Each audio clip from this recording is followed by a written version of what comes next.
Yeah, kita mo naman si Manang, ha? Sipag. Ha? Nagmamap ng mansyon.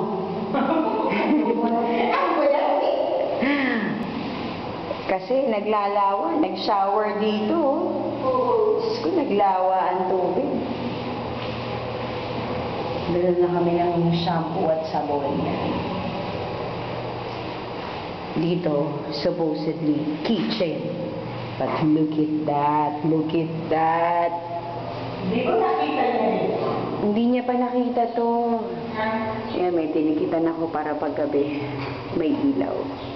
Whee! Yan na, nakasaksak yan dyan. So, nag-aabang sa range hood.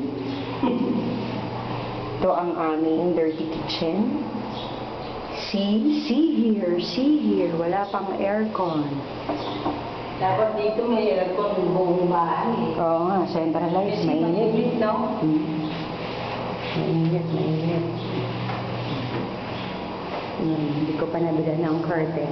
Nililinis na ni Manong ang sahig. Yan.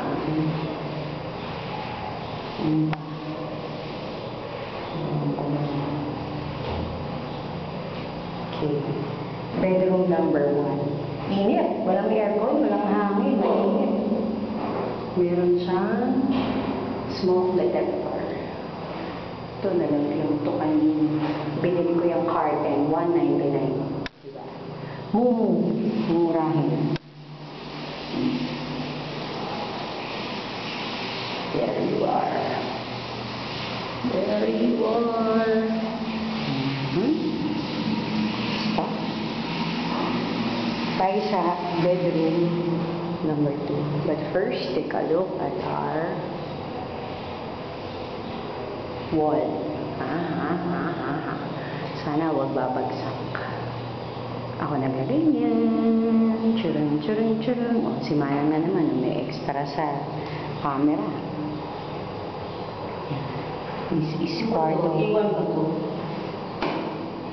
Iwan na yan, mga extra nila. Ay, hindi. Dali na natin, Manang. Ba't ito? Baka makalimutan eh. Hindi.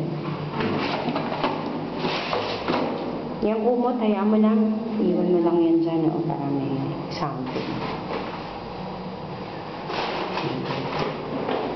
Ay, yung ilaw. Yan lang ang binili kong ilaw. Para hindi mag-aalis ng bukuya. Hirap kasi. Mahirap. So, like, just like the one in the kitchen. Chili!